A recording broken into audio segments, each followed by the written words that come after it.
ओम शांति। 26/11/2025। बाबा आज कह रहे हैं, मीठे बच्चे, तुम अभी वर्ल्ड सर्वेंट हो। तुम्हें किसी भी बात में देहो अभिमान नहीं आना चाहिए। प्रश्न है, कौन सी एक आदत ईश्वरीय कायदे के विरुद्ध है जिससे बहुत नुकसान होता है? उत्तर है, कोई भी फिल्मी कहानियां सुनना व पढ़ना, नॉवेल्स पढ़ना आदि आदि, यह आदत बिल्कुल बेकायदे है। इससे बहुत नुकसान होता है। बाबा की मना है, बच्चे, तुम्हें ऐसी कोई किताबें नहीं पढ़नी है। अगर कोई बीके ऐसी पुस्तकें पढ़ता है तो तुम एक दो को सावधान करो। गीत है, मुखरा देख ले प्राणी। ओम शांति। मीठे मीठे रूहानी बच्चों प्रति रूहानी बाप कहते हैं, अपनी जांच करो कि याद की यात्रा से हम तमो प्रधान से सत्व प्रधान तरफ कितना आगे बढ़ रहे हैं, क्योंकि जितना जितना याद करेंगे उतना पाप करते जाएंगे। अब यह अक्षर कहाँ कोई शास्त्रों आदि में लिखे हुए हैं? क्योंकि जिसने धर्म स्थापन किया उसने जो समझाया उसके शास्त्र बने हुए हैं, जो फिर बैठ पढ़ते हैं, पुस्तक की पूजा करते हैं।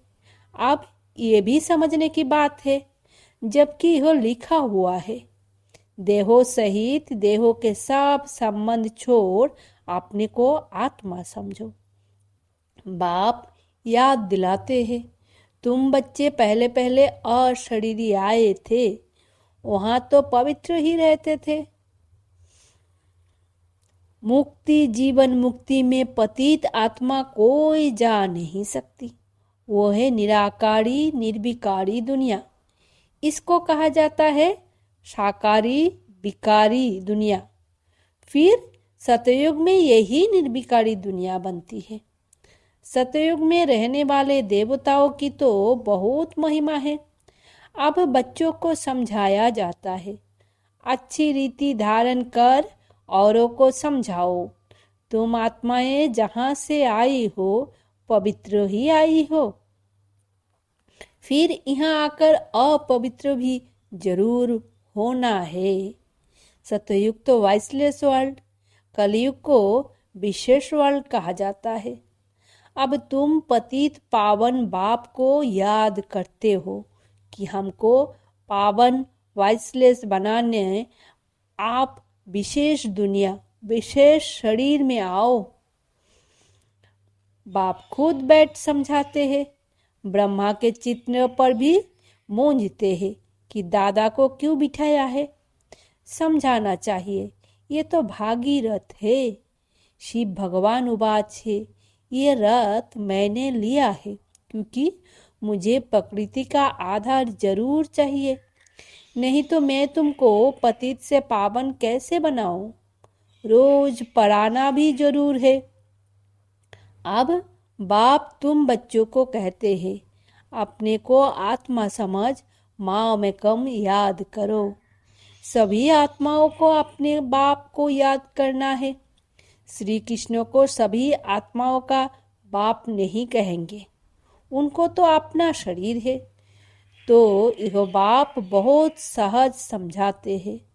जब भी किसी को समझाओ तो बोलो, बाप कहते हैं तुम अशरीरी हो, अब अशरीरी बनकर जाना है। वहां से पवित्र आत्मा ही आती है। भलकाल कोई आते तो भी पवित्र है, तो उनकी महिमा जरूर होगी। सन्यासी उदासी गृहस्थी जिनका नाम होता है, जरूर उनका यह पहला जन्म है ना। उनको आना ही है धर्म स्थापन करने। जैसे बाबा गुरु नानक के लिए समझाते हैं। अब गुरु अक्षर भी कहना पड़ता है, क्योंकि नानक नाम तो बहुतों का है ना। जब किसकी महिमा की जाती है तो उस मतलब से कहा जाता है, ना कहे तो अच्छा नहीं। वास्तव में बच्चों को समझाया है, गुरु कोई भी है नहीं सिवाय एक के, जिसके नाम पर ही गाते हैं सदगुरु अकाल आदि आदि। वो अकाल मूर्त है, अर्थात जिसको काल ना खाए, वो है आत्मा। तब यह कहानियाँ आदि बैठ बनाई है। फिल्मी कहानियाँ की किताब, नॉवेल्स आदि भी बहुत पढ़ते हैं। बाबा बच्चों को खबरदार करते हैं, तुम्हें कभी भी कोई नॉवेल आदि नहीं पढ़ना है। कोई कोई को आदत होती है, यहाँ तो तुम सौभाग्यशाली बनते हो। कोई बीके भी नॉवेल्स पढ़ते हैं, इसीलिए बाबा सब बच्चों को कहते हैं, कभी भी किसको नॉवेल पढ़ता देखो तो झट उठाकर फाड़ दो, इसमें डरना नहीं है। हमको कोई श्राप ना दे व गुस्से ना हो, ऐसे कोई बात नहीं। तुम्हारा काम है एक दो को सावधान करना। फिल्म की कहानियाँ सुनना या पढ़ना बेकायदे है। बेकायदे कोई चलन है तो झट रिपोर्ट करनी चाहिए, नहीं तो सुधरेंगे कैसे? अपना नुकसान करते रहेंगे। खुद में ही उकबल नहीं होगा तो यहाँ क्या बैठ सिखलाएंगे? बाबा की मना है, अगर फिर ऐसा काम करेंगे तो अंदर दिल जरूर खाती रहेगी, अपना नुकसान होगा। इसीलिए कोई में भी कोई अवगुण देखते हो तो लिखना चाहिए। कोई बेकायदे चलन तो नहीं चलते, क्योंकि ब्राह्मण इस समय सर्वेंट है ना। बाबा भी कहते हैं, बच्चे नमस्ते, अर्थ सहित समझाते हैं। बच्चियां पढ़ाने वाली जो है उनमें देहाभिमान नहीं आना चाहिए। टीचर भी स्टूडेंट का सर्वेंट होता है ना।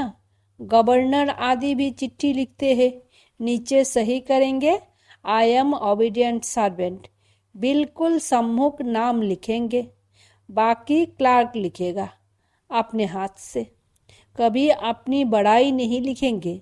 आजकल गुरु तो अपने आप को आपे ही श्री श्री लिख देते हैं। यहाँ भी कोई ऐसे है, श्री फलाना लिख देते हैं।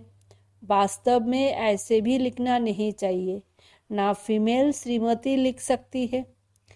श्रीमत तब मिले जब श्री श्री स्वयं आकर मत देवे। तुम समझा सकते हो कि जरूर कोई की मत से यह अर्थात देवता बने हैं ना। भारत में किसको भी हो पता नहीं कि हो इतना ऊंच विश्व के मालिक कैसे बने। तुमको तो यही नशा चढ़ना चाहिए। यह एम ऑब्जेक्ट का चित्र सदैव छाती से लगा होना चाहिए। किसको भी बताओ, हमको भगवान पढ़ाते हैं, जिससे हम विश्व का महाराजा बनते हैं।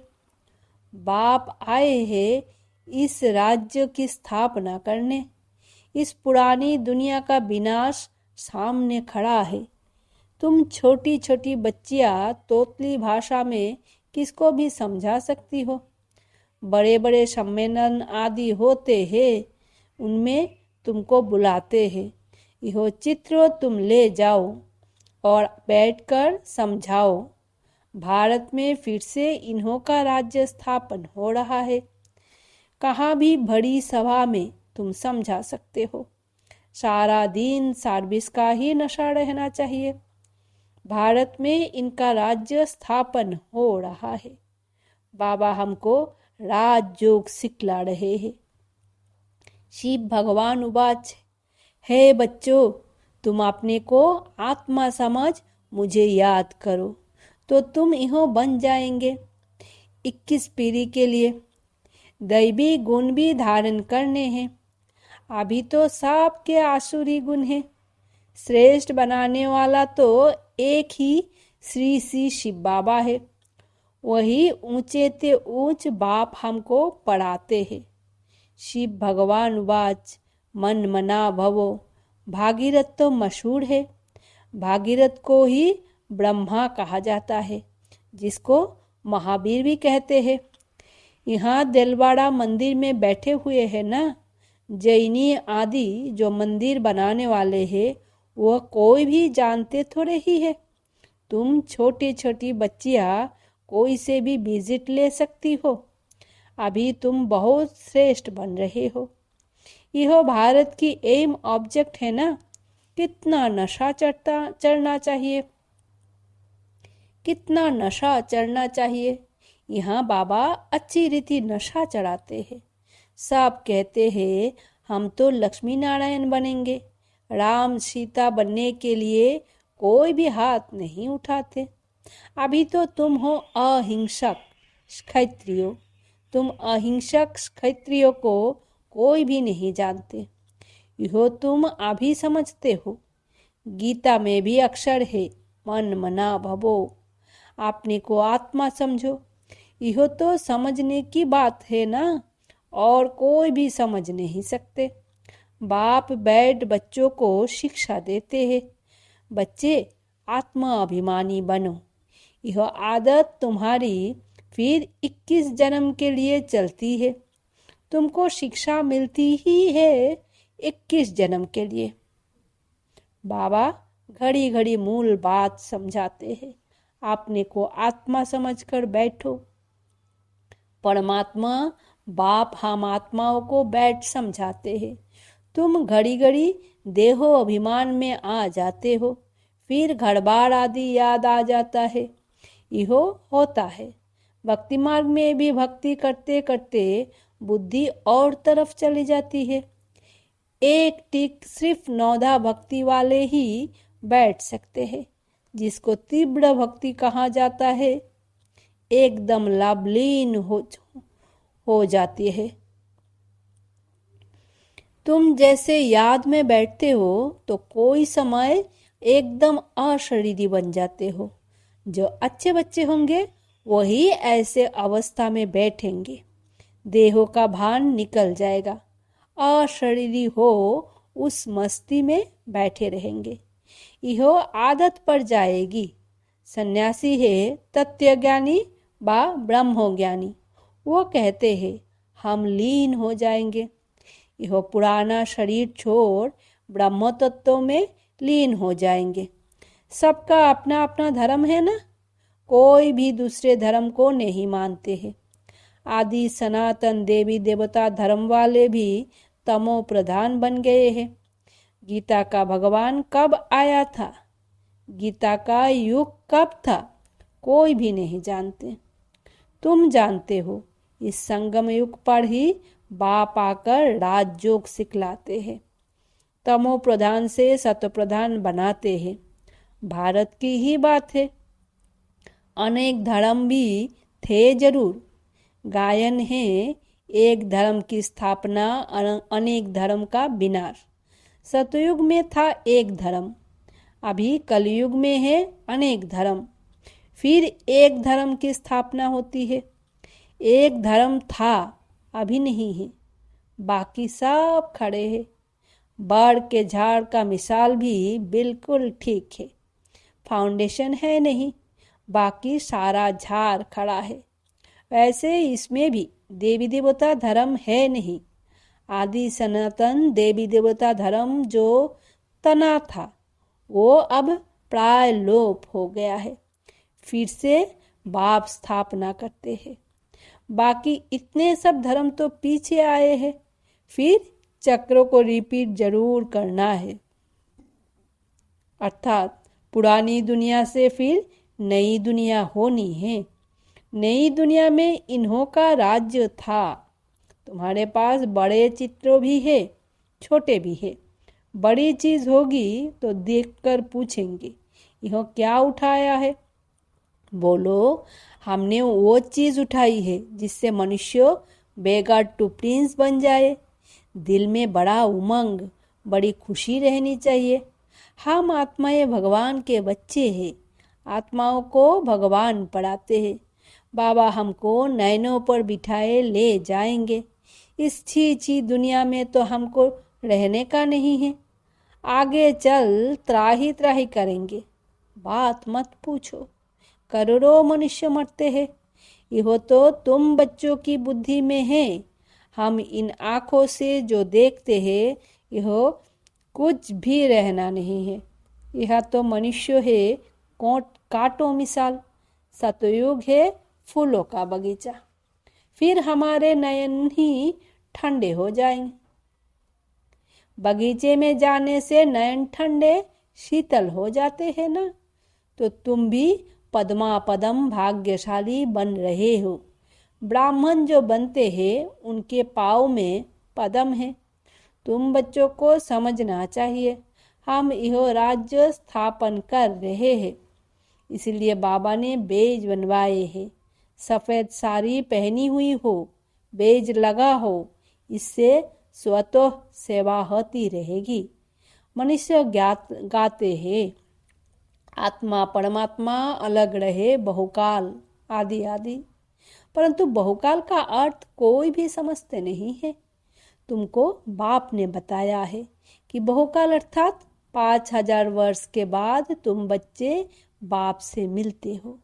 तुम यह भी जानते हो कि इस सृष्टि में सबसे नामी ग्रामी है यह राधे कृष्ण। यह सतयुग के फर्स्ट प्रिंस प्रिंसेस है। कभी किसके ख्याल में भी नहीं आएगा कि ये कहाँ से आए। सतयुग के आगे जरूर कलयुग होगा।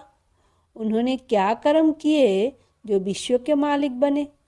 भारतवासी कोई इन्हों को विश्व का मालिक नहीं समझते हैं।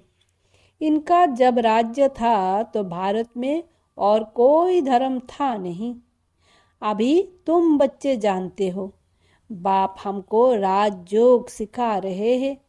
हमारी एम ऑब्जेक्ट ये है। भल मंदिरों में उन्हों के चित्र आदि है, परंतु यह थोड़े ही समझते हैं कि इस समय ये स्थापना हो रही है। तुम्हारे में भी नंबर बार समझते हैं, कोई तो बिल्कुल ही भूल जाते हैं। चलन ऐसी होती है जैसे पहले थी। यहाँ समझते तो बहुत अच्छा है, यहाँ से बाहर निकले खलास। सर्विस का शौक रहना चाहिए। सबको यह पैगाम देने की युक्ति रचे। मेहनत करनी है, नशे से बताना चाहिए। शिव बाबा कहते हैं मुझे याद करो तो पाप मिट जाएंगे। हम एक शिव बाबा के सिवाय और किसको याद नहीं करते हैं।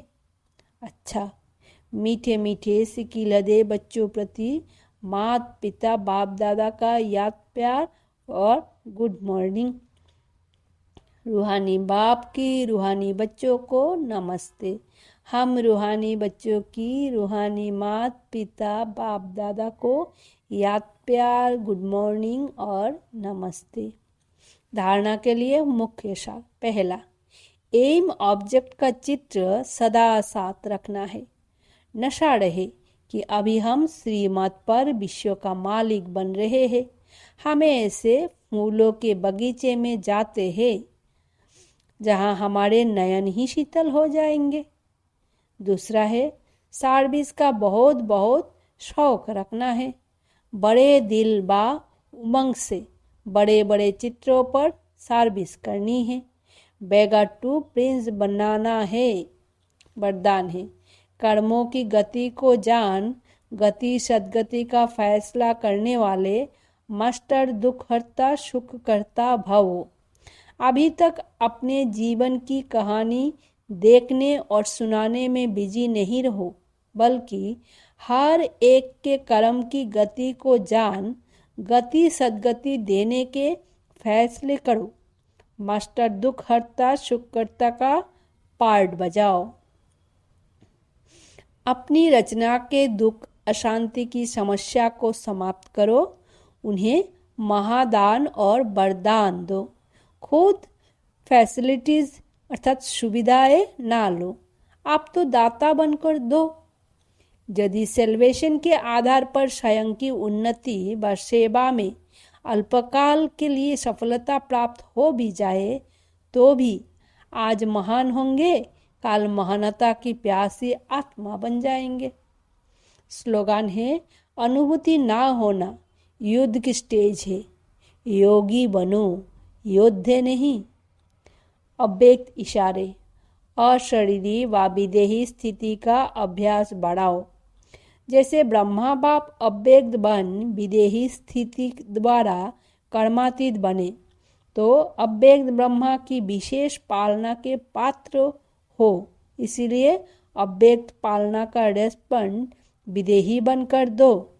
सेवा और स्थिति का बैलेंस रखो। विदेही माना देहों से न्यारा, स्वभाव संस्कार कमजोरियां सब देहों के साथ है, और देहों से न्यारा हो गया तो सबसे न्यारा हो गया। इसीलिए यह ड्रिल बहुत सहयोग देगी। इसमें कंट्रोलिंग पावर चाहिए। ओम शांति। शुक्रिया बाबा।